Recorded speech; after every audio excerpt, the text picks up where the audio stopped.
Alright guys, in this video we are going to be installing my bucket seat, which I have right here, my steering wheel and all the stuff that comes with it. I got brake shoes that I need to install. I need to get this stuff done, and I got a few other things to do as well on top of that I can't think of, but yeah, let's get to it. I know to start off with I need to get a buckle on here for the seat belt. So I need to get this buckle out from under there. I got a 14mm on there. I plan on getting a harness eventually with the harness bar, but I just don't have enough time to get it right now, so a normal seat belt will do.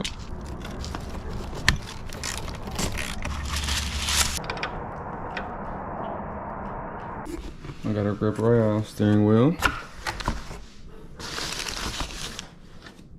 I actually forget what steering wheel this is called.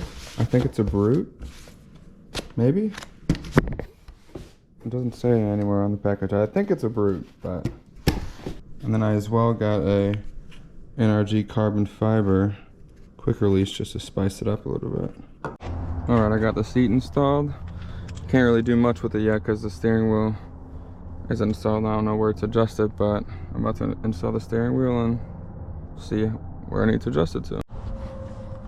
Alright, so I got the bottom part, or I guess the adapter, on there. I got it as center as possible. I did turn the wheel a little bit and lock it just because I was tightening it and it didn't have an electric impact on me. You got to put on this gasket right here that it comes with. There's two of them, so you got to find the right one for your wheel. Alright, once you got those all tight, this is off center because I centered it with the wheel that got tightened over there to the right. But once you got it all tight, you got to attach the other part of the quick release to the steering wheel, and then that'll get the dingy part that everybody likes. When I mounted this the first time, I wasn't able to get it center, but I just had it one notch off to the left, so I rotated it and now it's center. I also didn't say that I'm not going to use the horn, so I am not going to wire this up. I'm just going to slap a cover on top of that and then be done, and then not worry about a horn or wiring these things up. We also got a new shift knob. It's kind of a common one, but I really like how it feels, and I've driven it with somebody else's car and I liked it. Now we got to find out what thread pitch of these ones that we need without dropping them.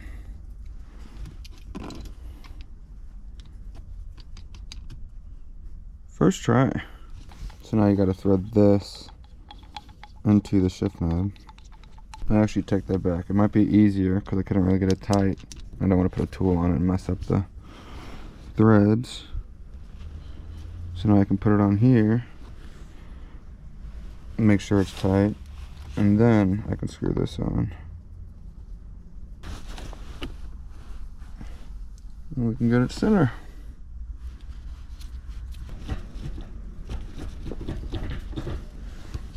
I'm not going to worry about this right now, but I will get a new shift boot eventually. The last owner also had this inside their car. I'm not a fan of it.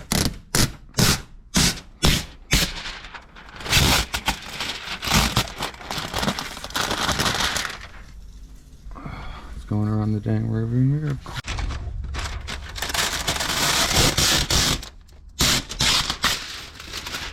There we go. Yeah, it's a new day. It's a sunny day.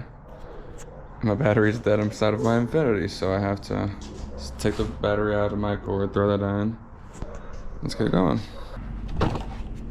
We got some GK Tech camber and tow arms to take out that bucket that we deleted whenever I installed coilovers.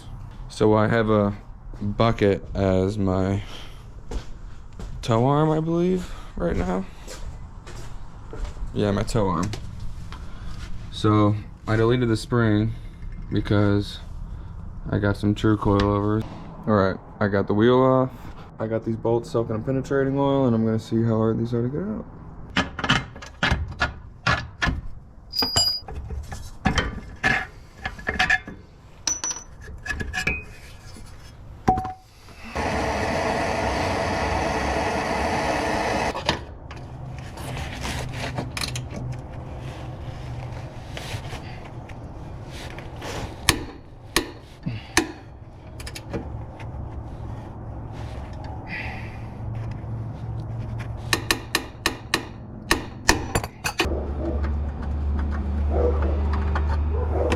the sway bar is in the way, so I can't even get out this bolt yet. I guess I gotta go take that out. So there's an eccentric lockout kit for these bolts, so since we're putting on the adjustable arm, it can't be adjustable in 2 different places, so it locks it out. I don't have the lockout kit. I planned to get it, but I ended up not getting it, so I have metal. So I need to cut out some cardboard pieces, measure the size, cut it out, and then get the size template pretty much that I need, and then cut it out with metal.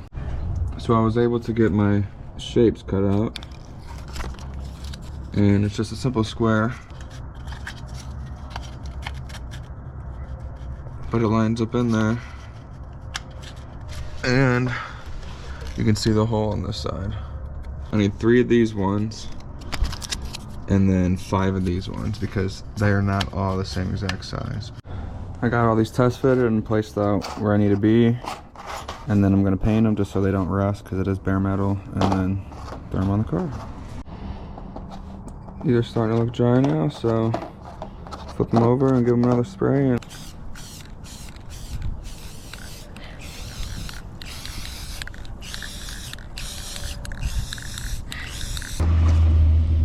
now that these are all dry, I can actually throw them on the car. So I have my alignment sheet from when I aligned it before the event last year, and I had no adjustable arms. I just lowered the car and aligned it because I did lower it, but I had more camber on the left side than I did on the right side, so I'm going to bring the bottom part of the wheel in more. So since I had more camber than I wanted, I'm just going to bring it in more and adjust it shorter than the camber on before, and just eyeball it and hope that's good enough for right now until I actually line it. And my toe was pretty much good, so I'm just going to make it the same length as the bucket over here. Alright, we're moving on to some brake shoes. Gonna throw them on and adjust the parking brake.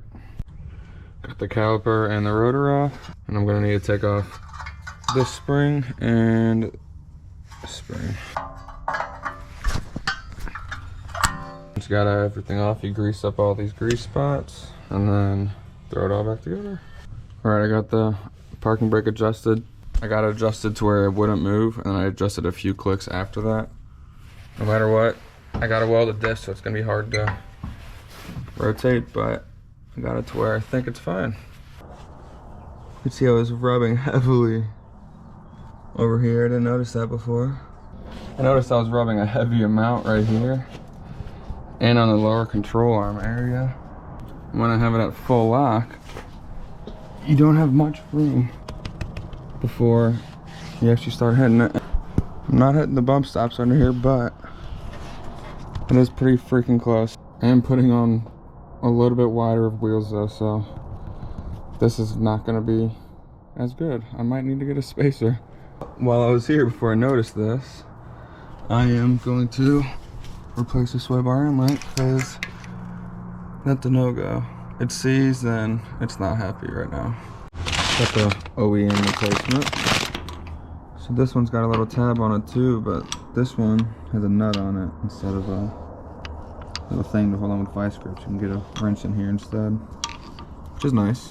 I got the car jacked up so I can just slip it in easy, and it's not binding or anything. I can just slip the nuts on. Got the new one installed now. Now we don't need this one anymore where the threads are screwed on it. I just kept loosening up. This one's all good. So I noticed my sway bar end links had some play in it. It has play in it. Trust me. And the other side does as well, so I'm gonna replace them. Got both the rear sway bar end links in. All I got was just Advanced Auto Part brand, just because that's all they had, but it's better than what was on it. I didn't know if there was gonna be a hole cut out back here or what, because I've heard that there is on some and isn't, but there's a hole already.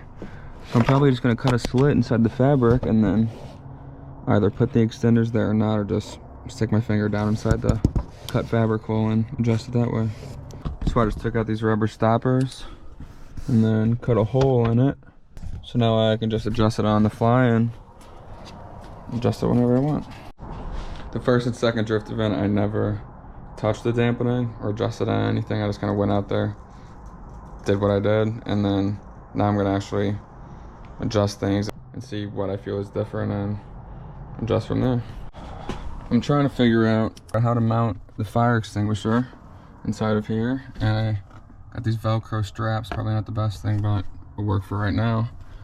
I got them going around this metal bar or the little brace, and then I'm gonna put it back around the trim pieces and Velcro it up. Alright, I got the fire extinguisher mounted. It's pretty secure, it's not gonna be moving all around. I kept tapping this. I know it's gonna rattle a little bit, but put a piece of duct tape right there just so it's not gonna be tapping it and making annoying noises. I got the ends bent up so I can grab it easier. I can grab these pretty easy, and I can grab them from the other side I tested. I can feel both the straps, because you guys gotta make sure that you can grab this easy if anything ever goes bad. But I'll just pull this thing and break the straps, but I can undo the straps if need be. So I've had Vorse TR4s on here, which aren't bad. I often run them on the rear and these on the front, but now I got some Kansei Rokus. I believe they're 18 by 9.5 by 22. And I'm running 245 40 18s. I don't know what I had on the other one. This size is 18 by 8.5 by 22. That's 9.5, so it's an inch thicker. But I'm running on here. But I'm running 235 45 18s on here. And then 245 40 18s on here. So just a little bit thicker of a tire. But looks like I have a thicker sidewall on this one. I think I have a thicker sidewall on this one, but I guess not. These are Ironmans that I got. Those are Generals, so those might just run a little bit thicker, but gonna see how these fit and see how much they rub, because they were already rubbing. I got 15mm spacers on the way. Hopefully it should fix the problem a little bit, but we're gonna see.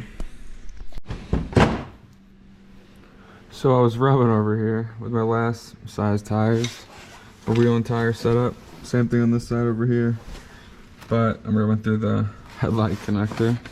So I just noticed I rubbed through my washer fluid line, so I'm not gonna try spraying that. Started rubbing through the headlight connector as well. I'm probably gonna wrap it with some electrical tape. I luckily haven't started rubbing through it completely, but I'm probably gonna tuck it up higher and make sure I don't hit it next time. I got it all zip tied away so it won't rub anymore, or I hope not. And this fender liner right here was hanging over here and also getting hit, so I just tucked it up top. That probably was how it was supposed to be, but it wasn't like that. So I put it up top and now it looks a little bit better. It's looking a lot better now. I like the chrome a lot more, and I haven't owned a chrome pair of wheels before, but hopefully when I lower it, or when I do lower it, it's gonna sink in a little bit more, because it looks a little bit too wide. But when I drop it, it should fix it, hopefully.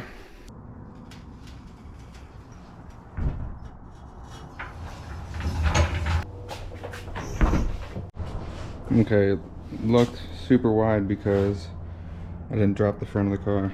I didn't think that would have done much, but it actually did a lot. And it actually sunk in quite a bit. It could be sunken in a little bit, but it probably has a little bit of positive camber right now. And this looks a lot better though. I really like how it sits.